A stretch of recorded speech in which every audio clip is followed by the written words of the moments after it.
Nicknamed the Great Gray Green Greasy, the Limpopo River is one of Africa's largest rivers. It serves as a border between Zimbabwe and South Africa, and it also happens to be one of the most dangerous places on Earth. A town in South Africa called Phalaborwa sits on Limpopo's shores, and all of its residents know they're never supposed to step foot inside of the dangerous waterway. But not all of their residents take that guidance seriously. On January 1st, 2010, Phalaborwa resident Mariska Buitendag, along with her boyfriend and 6 of their other friends, had been out all night partying, celebrating the new year.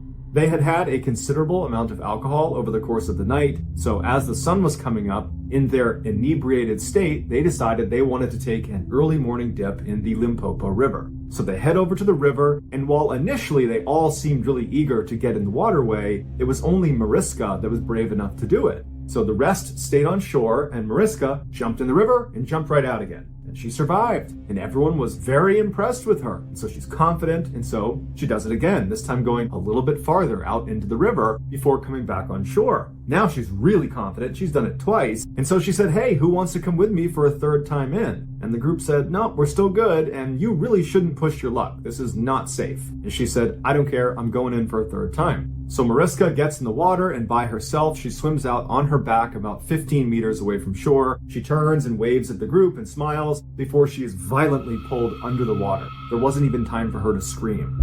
Her boyfriend immediately jumped into the water to try to pull her out, but he knew where she was, and there was no way he was getting her back. The other nickname for the Limpopo River is Crocodile River, and Mariska, unfortunately, had fell victim to one of its apex predators.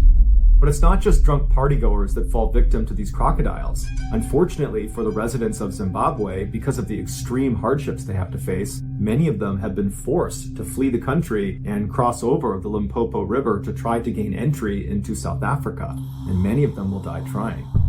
On April 11th, 2014, Zimbabwean and South African police discovered this crocodile-infested cave right near where Zimbabwean residents will try to cross over the Limpopo River, and inside of this cave were the remains of 15 people that presumably tried to cross over and were caught by crocodiles. The discovery of this cave and the 15 people who lost their lives inside of it, while tragic and certainly gruesome, it only represents a fraction of the total number of people who have died trying to cross this river.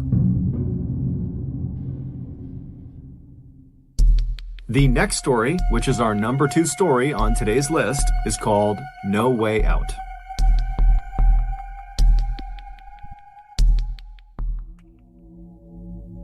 In 1986, 35 million Americans went to see the brand new movie Crocodile Dundee, which was a comedy that starred this very capable and rugged Australian crocodile hunter who goes to New York City.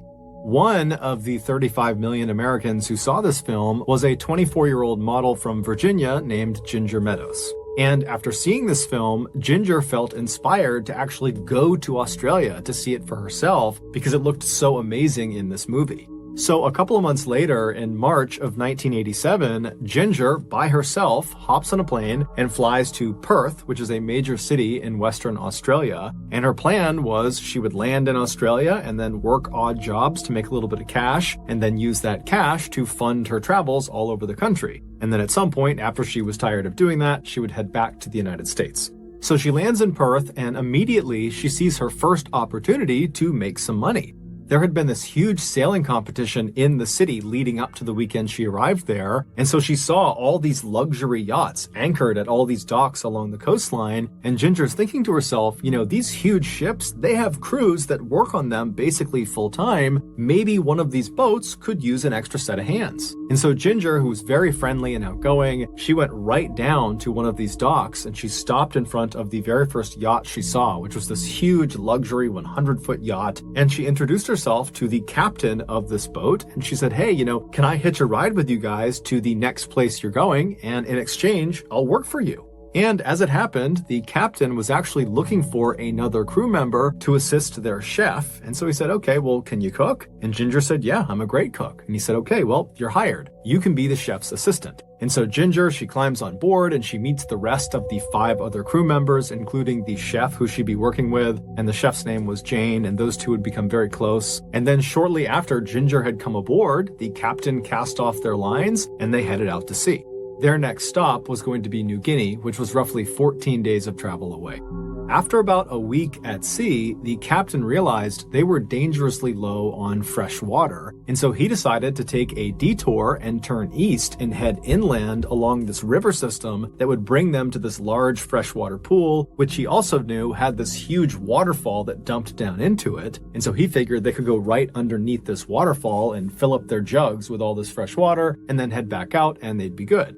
So on the morning of March 29th, the captain anchored the yacht out at sea near the mouth of this river system, and then he lowered the yacht's dinghy, which is a smaller, more agile boat. And once that was in the water, he, Ginger, Jane, and the rest of the crew, they hop in this dinghy along with all these large empty water jugs, and they begin making their way towards this river.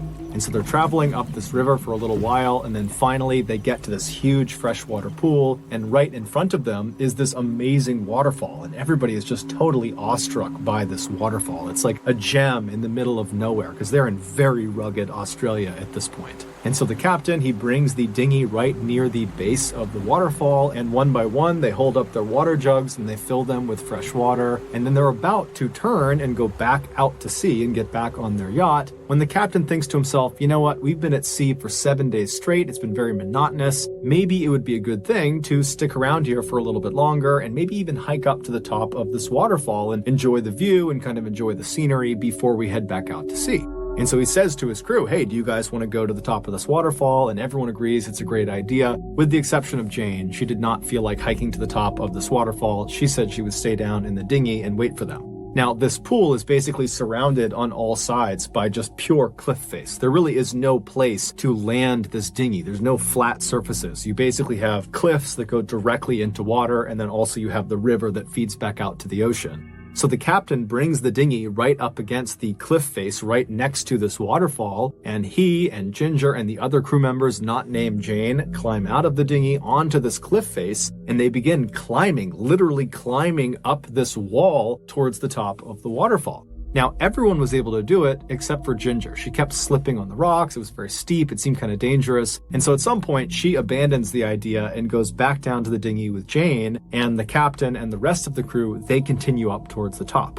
And so as Ginger and Jane are sitting in the dinghy watching the other crew members making their way up, they start feeling a little bit left out, and they're like, you know what? Let's try to find an alternate way up to the top of this waterfall. And so they begin scanning out across this pool at the other cliffs kind of surrounding it, and it looked like on the very other side of the pool, there was a less severe cliff face that maybe they would have an easier time climbing up. And so the two women, they jump into the murky brown water and begin swimming directly across this pool towards this other cliff. And when they make it about a third of the way, Jane suddenly stops, and Ginger notices and turns around and looks at Jane, and she's like, what's going on? And Jane would tell her, you know, something just feels off. This doesn't feel right. Let's go back to the dinghy. Let's just forget about this. But Ginger is like, come on, we're so close. Let's just keep going. It'll be awesome once we get to the top of this waterfall. And so Jane, she's totally hesitant, but she says, okay, fine. And they both continue to swim.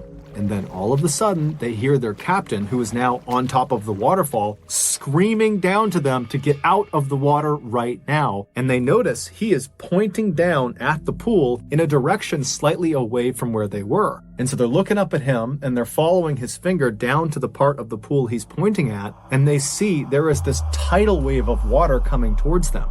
It is a 12-foot-long saltwater crocodile that has noticed them, and it is charging straight at them.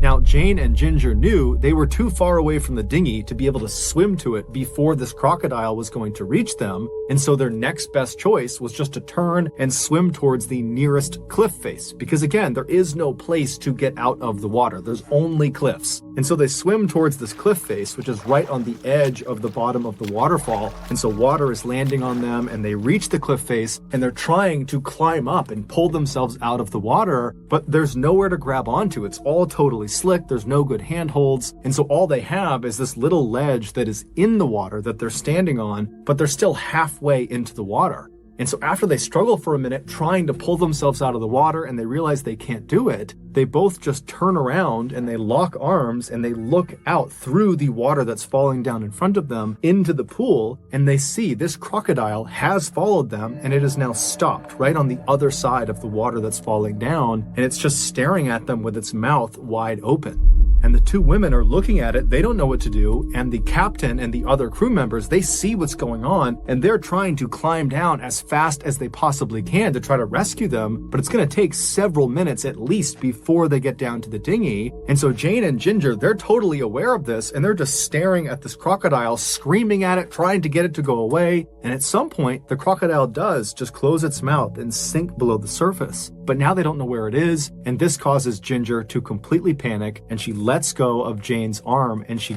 dives into the water off to the right and attempts to swim away from the crocodile back over to the boat. But Ginger only made it 2 strokes before the crocodile suddenly re-emerged underneath her and grabbed her by the waist and pulled her under the water. Jane is just standing there watching all of this happen in front of her. She has no idea what to do. The crew is still not down in the dinghy, so she's totally stranded, and she's just staring at the area where Ginger has been pulled below the surface. And just seconds after she's been pulled under, the crocodile re-emerges with its head pointed towards Jane, and in its jaws is Ginger. And Ginger's got her arms up over her head, she's wide-eyed, and she's looking right at Jane. And Jane makes eye contact with her, but there's nothing she can do, and she just watched as Ginger again was pulled back under, and this time she did not come up again. Ultimately, Jane would be rescued from the ledge. The crew would get down to the dinghy, they'd swing over, they would pick her up, and then about 2 days later, they would find what was left of Ginger's remains. It would turn out the captain was well aware of the threat the crocodiles posed in this river, and he had told his crew, Ginger and Jane included, about this threat, and that at no point should anyone get in this water. But of course, his warning went unheeded. The next and final story, so our top story of today's list, is called Blackwater.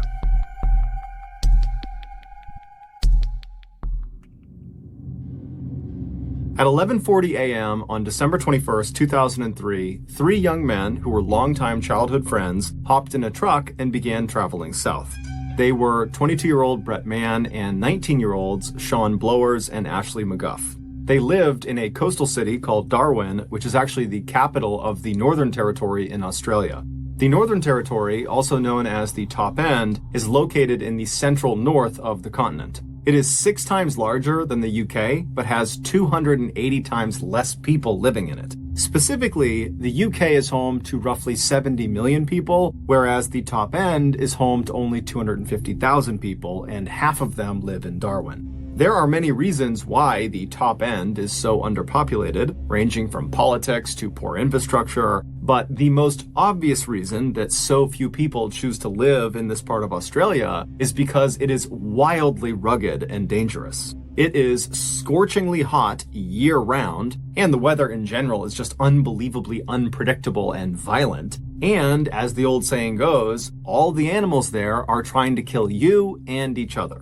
But Brett, Sean, and Ashley had grown up in Darwin, and so they were accustomed to the hazards of living in the Top End, and so they weren't really concerned about them. What they were concerned with was finding things to do and not getting bored in the city. That particular day, in order to ward off boredom, the trio had decided they would head out to a salt flat that was located about 50 miles to the southwest of Darwin. It was this wide open plain that they could just race around on their quad bikes on. And so they loaded these quad bikes into their trailer, attached it to their truck, they hopped in their truck, and at 11:40 a.m., they started heading south out of Darwin.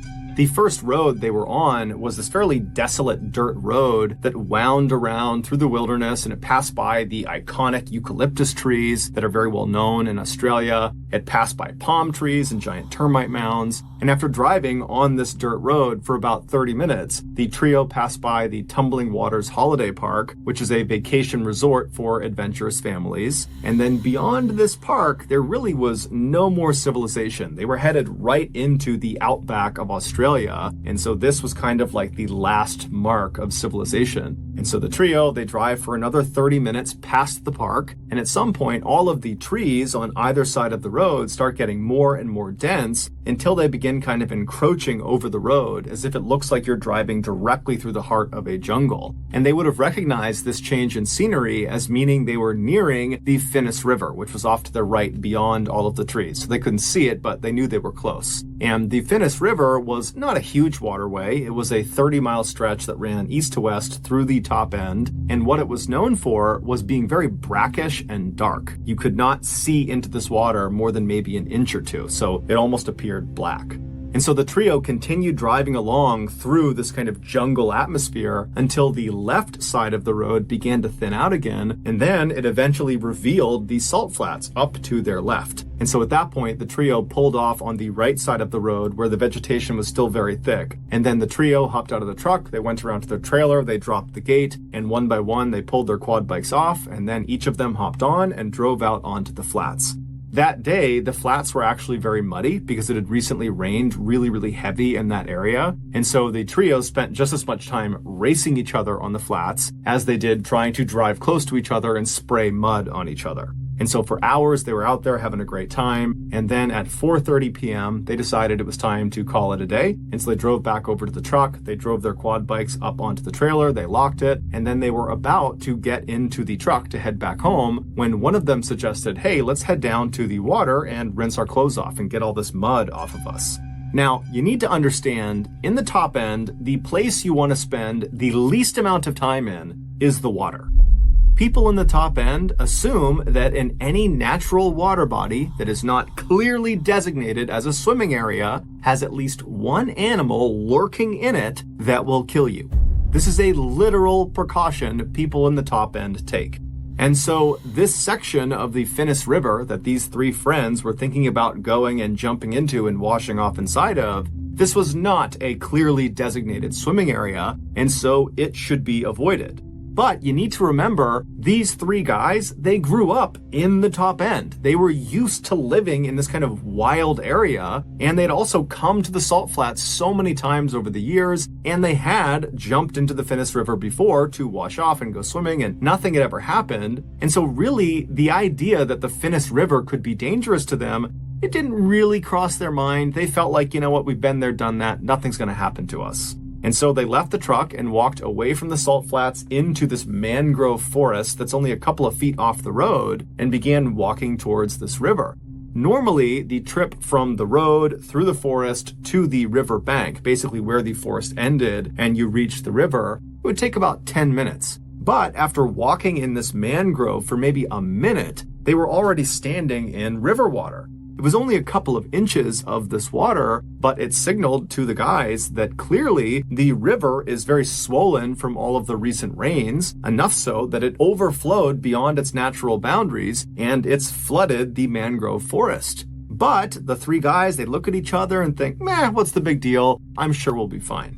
And so the guys continued moving on, but as the mangroves began to thin out, they began to slow down dramatically. But because the riverbanks on the edges of the Finnis River were very steep, if you were standing on dry land, if there was no flooding, and you were right on the edge of the Finnis River, if you took even 1 or 2 steps into the river, you would slip down under the water and the water would be over your head.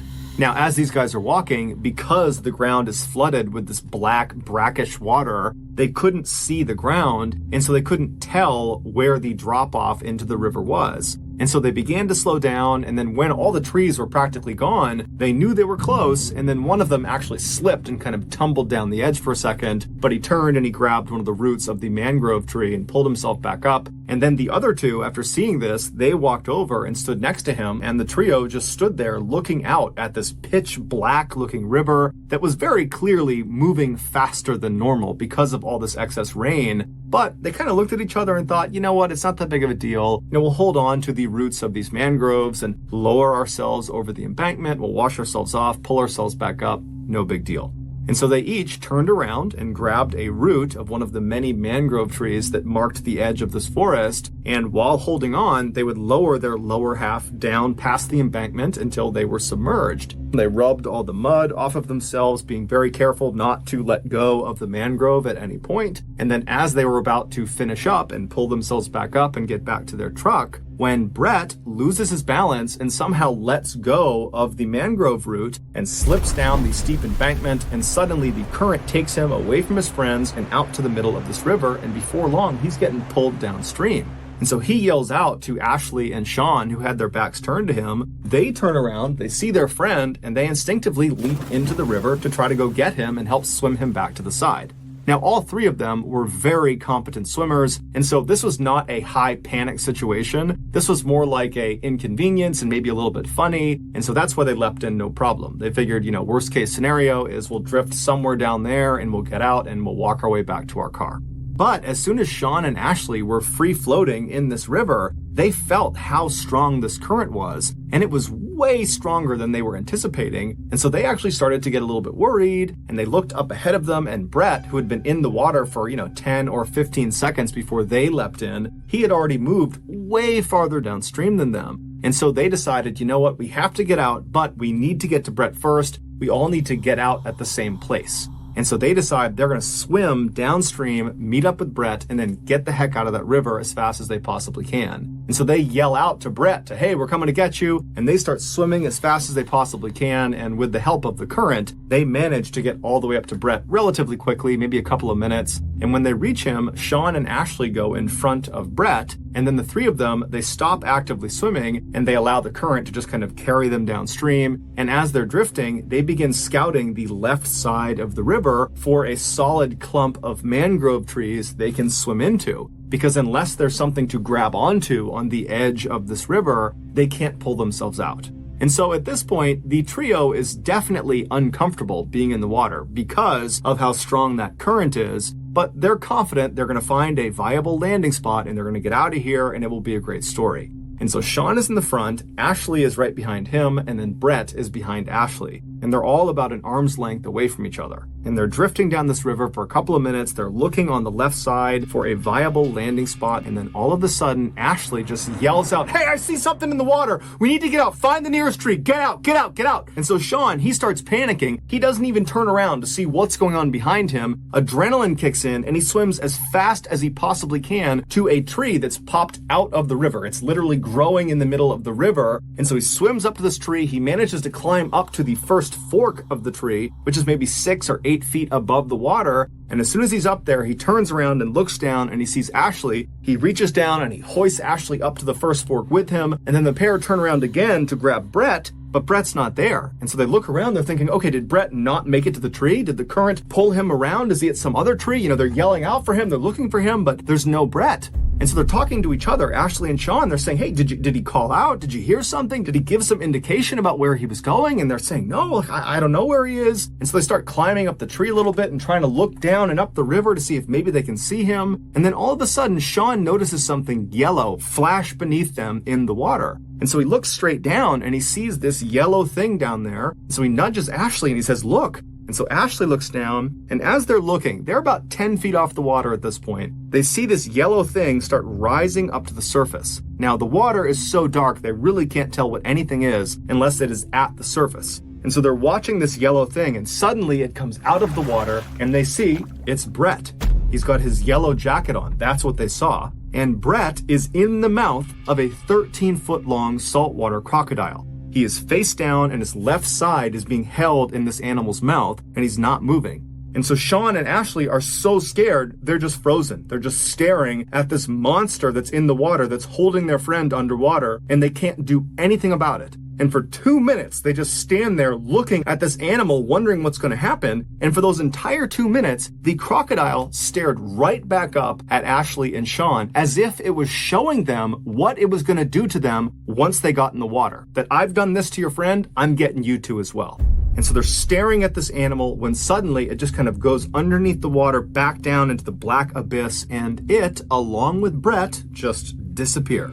Ashley and Sean are so terrified that they can't even grieve for their friend. They can't feel sad for him. It's like they just go into survival mode. And without saying anything to each other, they just start climbing up this tree as fast and as far as they possibly can. And they only manage to get up maybe a couple more feet to 2 more branches. One's at about 10 or 12 feet off the water and the other is at about 15 feet off the water. And so Sean makes it onto the lower branch and then Ashley makes it onto the slightly higher branch. And then once they're situated on their branch and one arm is firmly wrapped around the trunk of the tree, they're able to kind of breathe for a second and take stock of their situation. And even though, of course, the elephant in the room here is that their friend was just eaten by a crocodile, but it's like they can't process that yet. Instead, they start talking about, okay, well, our families, they're going to recognize our absence and they're going to tell the police, and the police are going to launch a search and they're going to come find us. Both of them were confident, or they acted confident, that that was going to happen, but they also knew that there was no timeline for this. It could be hours or days until this actually happened.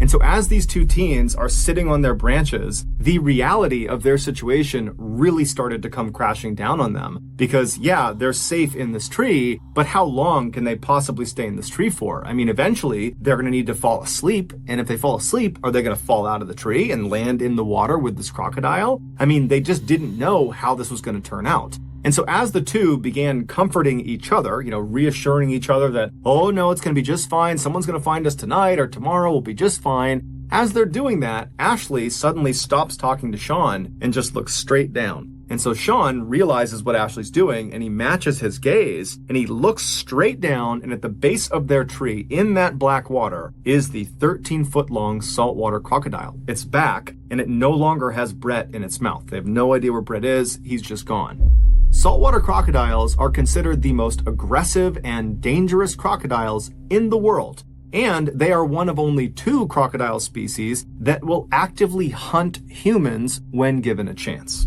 And so these two teens are helpless in this tree. All they have is some separation from the black water and this animal down below. And so they just find themselves staring straight down at this crocodile. And in turn, this crocodile just stares right back up at them. It's very clearly waiting for them. It wants them to come out of the tree so it can eat them. And so the crocodile just continuously repositions itself all around the tree. It's just keeping the top of its head out of the water so its eyes can look up at them. And so the teens are just praying that at some point it will grow tired of them and will leave. And after several hours, right as the sun is about to set, this crocodile does seem to give up on them and it drifts under the water and disappears. After a couple of minutes, Sean, who was on the slightly lower branch, decides he doesn't want to be any closer to the water than he needs to be, and he's going to climb up to Ashley's branch. And so he very carefully stands up on his branch, he makes sure he's got solid footing, and then he reaches up and he grabs a branch with his right hand, and he kind of tests it, and he feels like it's pretty sturdy, and then he puts all his weight on it and tries to reach for another branch when this one breaks. And as soon as that branch broke, Sean tumbled 10 feet into the water. So he hits the water, he goes all the way under, he sinks a few feet under, and immediately he's turned around and he's trying to swim as fast as he can to the surface, and he's just expecting at any moment this crocodile is going to bite him. He gets to the surface and he looks around. It's a little bit dark, but he can immediately see his tree, and he realizes the current has pulled him away from his tree. And so in a panic, he starts swimming and kicking his legs as hard as he possibly can to get back to this tree. And he knows the whole time he's kicking his legs, he's just attracting the attention of this crocodile, but he's got nothing else he can do. He's got no other tree he can reasonably get to that will provide safety from this animal. And so with every ounce of energy he's got, he kicks and swims, and finally he manages to grab a root of this tree that his friend is still inside of, and he begins pulling himself with his lower half still submerged in the water. And so as he's dragging himself towards the trunk of this tree, he's just waiting for this crocodile to bite down on his legs. And finally he gets to the trunk of the tree and he's able to pull his body out of the water, and he clambers up to that original branch he was on. And then he and Ashley work to get him up to Ashley's branch. And as soon as he sits down next to Ashley and he's secure, they both look down, and just a little ways away from the tree, basically in the area where Sean had just landed in the water, they see with the little light that is left, this crocodile swimming right back over to the tree, and it camps out right underneath. Sean had gotten out just in time. When the sun finally did set about 10 or 15 minutes later, it became pitch black. There's no ambient light in this part of the world. There aren't any buildings or cities close enough to this area. And so it is truly pitch black. And so they could no longer see the crocodile down below. But they knew it was there because periodically they would hear it repositioning itself right underneath them. Also, because it was so dark, the two teens could not actually see each other. And so they began holding on to each other, and then anytime either of them moved, they would announce their movement to the other, just so they knew they had not fallen asleep and were not falling out of the tree to a horrible death.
And so a few hours went by like this where it was silence with the exception of the sounds of this crocodile repositioning itself periodically. A little after midnight, a huge storm rolled into this area and it began absolutely downpouring, and the raindrops that were hitting the river were so loud that the teens could no longer hear the sound of this crocodile. And so they had no idea if it was still down below them or not. But every time lightning would strike, it would illuminate the sky for that flash of a second, and in that flash, they would look down and there would be the crocodile. After several hours of this super intense downpour, the two teens also started to become concerned that all this additional rain could raise the water level of the river all the way up high enough that this crocodile might be able to jump out and reach their legs. But because it was so dark, they couldn't actually see the top of the water, and so they had no way of knowing if the water levels were actually rising or not. And so they both kind of sucked their legs up onto this branch and tried to make themselves as small as they could while still remaining anchored to each other and also to the branch. And that's how they sat for the next several hours, just hoping they would survive the night. Finally, when the sun came up that following morning, the teens immediately noticed that the crocodile was still right below them, just lurking at the base of the tree, waiting for them. And they also noticed the water level of the river had clearly come up quite a bit. And so if they weren't rescued soon, there was a good chance that another heavy rainstorm, that crocodile would be in range of them, and there was nowhere they could go. They were as high up as they could get. Not to mention the fact they were hypothermic, they were weak, they were tired, and if you fall asleep, you're going to fall in the water. And so the two teens, they knew they did not have much time left.